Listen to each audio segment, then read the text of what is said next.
افسوس ہوگا اتراکھنڈ میں یونیفارم سول کوڈ نافذ کر دیا، UCC۔ السلام علیکم ورحمۃ اللہ وبرکاتہ۔ مسلمانوں، ایک بہت بری خبر ہے جو سننا ضروری ہے۔ اگر ابھی بھی سوتے رہ جاؤں گے تو سوتے ہی رہ جاؤں گے، اگر ابھی تک نہ جگے تو۔ اور شریعت کے ساتھ دخل اندازی، شریعت کے ساتھ کھلواڑ ہو جائے گا اور آپ کچھ نہیں کر پائیں گے۔ آپ کو معلوم ہے اتراکھنڈ میں یونیفارم سول کوڈ لاگو ہو چکا ہے، اس کا بل منظور ہو چکا ہے اور پارلیمنٹ میں بھی منظور ہونے والا ہے۔ وقف کی زمین کے بارے میں بھی آپ جانتے ہیں کہ اس کو بھی منظوری دے دی ہے۔ وہ بل جو پاس کیا تھا اور جوائنٹ پارلیمنٹ کمیٹی کے پاس سونپا تھا، اس نے منظوری دے دی ہے۔ اگر ہم ابھی بھی نہ اٹھے تو نہیں اٹھیں گے۔ پہلے آئے یونیفارم سول کوڈ کیا ہے، ابھی تک مسلمانوں کو پتہ نہیں ہے، اس کے بارے میں ایک مولانا نے تفصیلی سے بتایا ہے، پہلے اس کو جانیے۔ اور آگے بھی بہت فرمایا کہ یونیفارم سول کوڈ کے نقصان کیا ہے وہ بھی بتایا ہے۔ اس بیان کو اگر آپ نے کلک کیا ہے تو مکمل سننا۔ چلتے بیان کی طرف، پھر تفسیرہ کرتے ہیں۔ افسوس ہوگا اتراکھنڈ میں یونیفارم سول کوڈ نافذ کر دیا، UCC، یونیفارم سول کوڈ، ایک جیسا قانون، سارے دھرم والوں کا ایک ہی جیسا قانون۔ نکاح کیسے ہوگا؟ سب کا ایک جیسے ہوگا۔ طلاق کیسے ہوگی؟ سب کی ایک جیسے ہوگی۔ قرآن کے طریقے پہ نہیں ہوگی، شریعت کے طریقے پہ نہیں ہوگی، حدیث کے طریقے پہ نہیں ہوگی، ایک ہی جیسے سب کی ہوگی۔ وراثت کیسے بٹے گی؟ سب کی ایک جیسے بٹے گی، ہر دھرم والے کی ایک ہی جیسے۔ بچے کو لینے کا کیا طریقہ ہے، بچے کو پالنے کا، یہ سب سرکار طے کرے گی۔ طلاق کب دی جائے گی یہ بھی سرکار طے کرے گی، وہیں کی اتراکھنڈ کی سارا۔ یعنی مسلمانوں کے مذہب پر پابندی۔ حالانکہ جو ہمارا آئین ہے نا، سنویدھان، وہ ہمیں اجازت دیتا ہے، وہ کانسٹیٹیوشن آف انڈیا ابھی موجود ہے، ابھی کہیں گیا نہیں ہے۔ وہ کانسٹیٹیوشن آف انڈیا موجود ہے، اس کے باوجود اتراکھنڈ کے اندر یونیفارم سول کوڈ لایا گیا ہے۔ اور جو اتراکھنڈ میں قبائلی لوگ ہیں نا، ٹرائبس جو ہیں، جو قبیلے والے ہیں، دور پرے کے لوگ، ان پہ نہیں لگے گا یہ قانون، وہ اپنے لحاظ سے کریں گے۔ تو پھر یہ ایک جیسا کیسے ہوا؟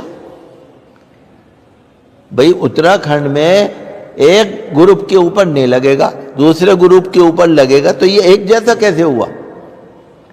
یہ تو الگ الگ ہو گیا نا۔ اچھا، اور پھر دوسرے یہ کہ اگر میں قرآن شریف پہ عمل کرتا ہوں، کسی کو کیوں تکلیف ہوتی ہے؟ دیکھیے، ہندوستان میں بہت سارے دھرم ہیں، ہر دھرم والے اپنے طریقے پر عبادت کرتے ہیں، پوجا کرتے ہیں، ہمیں تو کبھی تکلیف نہیں ہوتی، ہمیں کوئی پریشانی نہیں ہے، ہم اعتراض بھی نہیں کرتے، ہم برا بھی نہیں کہتے، ہم اچھا بھی نہیں کہتے، ہم کچھ کہتے ہی نہیں۔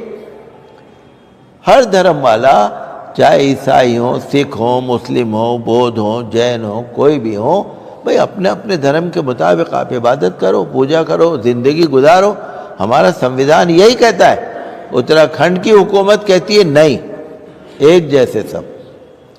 اللہ فضل فرمائے، بس یہی تو فتنے ہیں، اللہ فضل فرمائے۔ ہر مسلمان کو چاہیے کہ شریعت کو سمجھے، شریعت پر عمل کرے، شریعت کو سمجھے۔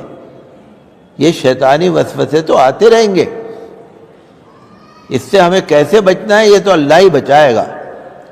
ہمیں اپنے دین پر قائم رہنے کی ضرورت ہے، سمجھنے۔ افسوس تو یہ ہے نا کہ ہمارے نوجوانوں کو دین آتا ہی نہیں، یہ تو افسوس ہے نا۔ آنے والے زمانے میں ایسا ہوگا، یہ ہوگا، یہ ہوگا، یہ ہوگا۔ فتنے کا مطلب یعنی آزمائش، اللہ کی طرف سے آزمائش آئے گی۔ تو حضور صلی اللہ علیہ وسلم نے فتنوں کا ذکر فرمایا، کہ کیسا کیسا وقت آنے والا ہے۔ تو صحابہ کرام رضی اللہ عنہم اجمعین نے حضور صلی اللہ علیہ وسلم سے پوچھا کہ حضور یہ تو آپ نے بتا دیا کہ یہ ایسا ایسا ٹائم آنے والا ہے، اس سے بچنے کا کیا راستہ ہے، اس سے خلاصی کا کیا راستہ ہے؟ تو حضور صلی اللہ علیہ وسلم نے فرمایا کہ قرآن کریم، قرآن کریم ہر فتنے سے، ہر امتحان سے بچنے کا راستہ ہے قرآن کریم، یعنی قرآن کریم میں اس کی ہدایت اور رہنمائی موجود ہے۔ پھر حضور نے فرمایا قرآن کریم میں تم سے پہلے کے واقعات بھی لکھے ہوئے،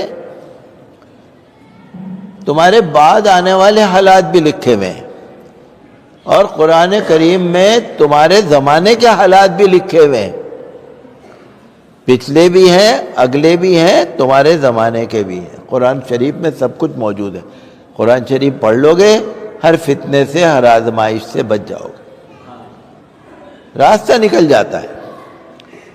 تو پہلی بات تو یہ ہے کہ ہم قرآن شریف کو پڑھیں، تلاوت۔ ہر مسلمان، ہر عورت، ہر مرد، ہر بچہ جس کو پڑھنا آتا ہے قرآن شریف کو پڑھو، تلاوت کرو۔ نمبر 2، اس کا انواد، ترجمہ، ٹرانسلیشن پڑھو، پھر اس کو سمجھو، پھر اس پہ عمل کرو۔ آج کل ہم لوگوں نے تو آسان بنا دیا نا، بھئی اپنے بچے کو قاری صاحب کے پاس بھیج دیا، انہوں نے قرآن شریف اس کا پورا کرا دیا، آپ نے قاری صاحب کو مٹھائی دے دی، بات ختم۔ ماں نہیں پڑھ رہی، باپ نہیں پڑھ رہے، بچے نہیں پڑھ رہے، جس کا مدرسے میں ختم ہو گیا، مٹھائی بٹ گئی، وہ بھی پڑھنا ختم۔ یہ نہیں ہے، ہر وقت صبح شام ہر مسلمان کو قرآن شریف پڑھنا بھی چاہیے، سمجھنا بھی چاہیے۔ چاہے ایک ہی پنہ روز پڑھیے آپ، چاہے 2 آیتیں روز پڑھیے، اور پڑھنا نہ آتا تو پڑھنا سیکھ لو، اور نہیں پڑھنا آتا تو کسی سے پڑھ کے سن لو۔ تو یہ چیز ہمارے لیے بہت ضروری ہے۔ حضور نے فرمایا تمہاری ہر چیز کا حل قرآن شریف میں موجود ہے۔ اور جیسے ماشاءاللہ آج آپ دیکھ رہے ہیں کہ شعبان کی 1 تاریخ ہو گئی، شعبان کے مہینے کی آج 1 تاریخ ہے، اور یہ مبارک مہینہ شروع ہو گیا۔ شعبان کا مہینہ بہت مبارک۔ حضور صلی اللہ تعالیٰ علیہ وسلم اور صحابہ کرام کے اندر بہت زیادہ عبادت کا جذبہ ہوتا تھا ان دنوں میں۔ حضور میں تو ہوتا ہی تھا، لیکن صحابہ کرام میں ہوتا تھا۔ جب شعبان کا مہینہ آتا تھا ایسا لگتا تھا کہ ان کے اندر کوئی روحانی انقلاب آ گیا، زیادہ سے زیادہ قرآن پڑھتے تھے صحابہ کرام، زیادہ سے زیادہ روزے رکھا کرتے تھے، زیادہ سے زیادہ رمضان شریف کی عبادت کے لیے اپنے آپ کو تیار کیا کرتے تھے۔ یہ بھی تو تیاری ہے نا، بھئی آپ رمضان شریف سے پہلے روزے رکھنے کی عادت ڈال لیں گے تو رمضان میں آپ کو مشکل نہیں پڑے گا نا۔ اگر رمضان المبارک کے چاند دیکھنے کے بعد آپ روزے رکھیں گے تو مشکل لگے گا۔ ہمارے پیارے نبی صلی اللہ علیہ وسلم شعبان کے مہینے میں سب سے زیادہ روزے رکھتے تھے۔ ویسے تو آپ ہر مہینے میں رکھتے تھے، لیکن شعبان کے مہینے میں سب سے زیادہ روزے رکھا کرتے تھے۔ ایسا لگتا تھا کہ آپ پورے مہینے شعبان کے روزے رکھتے تھے، اور قرآن شریف کی تلاوت۔ اور صحابہ کرام بھی حضور صلی اللہ علیہ وسلم کو دیکھ دیکھ کے اور سن سن کے ان سے جوش۔ حضور نے فرمایا شعبان کا مہینہ بہت اچھا مہینہ ہے، یہ رجب اور رمضان کے بیچ میں آتا ہے، رجب اور رمضان کے بیچ میں۔ یہ بھی فرمایا لوگ اس کو غفلت میں گزار دیتے ہیں، لوگ اس کو غفلت میں گزار دیتے ہیں۔ میں روزے رکھتا ہوں اور اس مہینے میں اللہ کی بارگاہ میں نام اعمال پیش ہوتا ہے، ہمارے اعمال پیش ہوتے ہیں اللہ کے سامنے۔ حضور نے فرمایا میرا یہ جی چاہتا ہے کہ جب میرا عمل اللہ کے سامنے پیش ہو تو میں روزے سے، تو روزہ بہت بہترین عبادت ہے۔ تو شعبان کا مہینہ جیسے آ گیا، آج ماشاءاللہ پہلی تاریخ ہو گئی، اور 13 فروری کو جمعرات کے دن شب برات ہے۔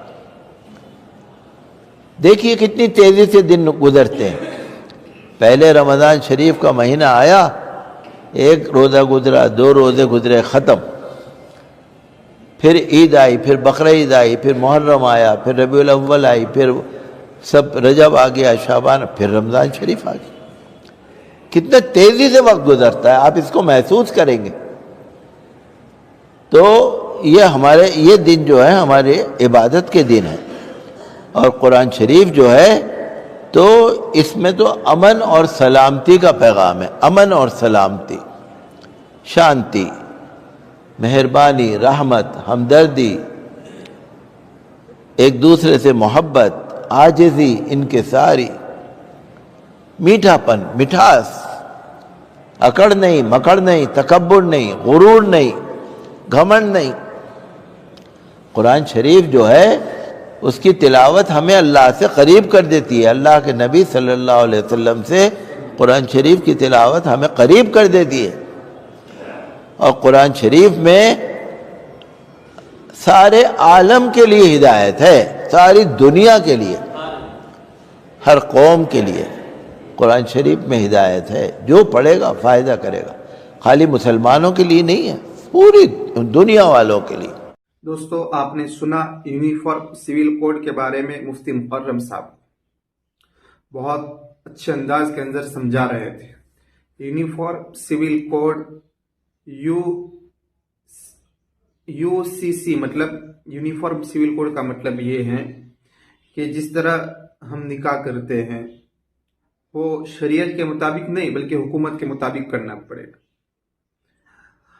طلاق والا معاملہ شریعت کے مطابق نہیں، حکومت کے مطابق کرنا پڑے گا۔ یعنی شریعت کے اندر پوری دخل اندازی، اسلام کے ساتھ کھلواڑ، دین کے ساتھ کھلواڑ ہو جائے گا، مذاق ہو جائے گا۔ اس لیے دوستو اس کی آواز اٹھائیے۔ اس ویڈیو کے تعلق سے آپ کی کیا رائے ہے کمنٹ باکس میں ضرور لکھیے۔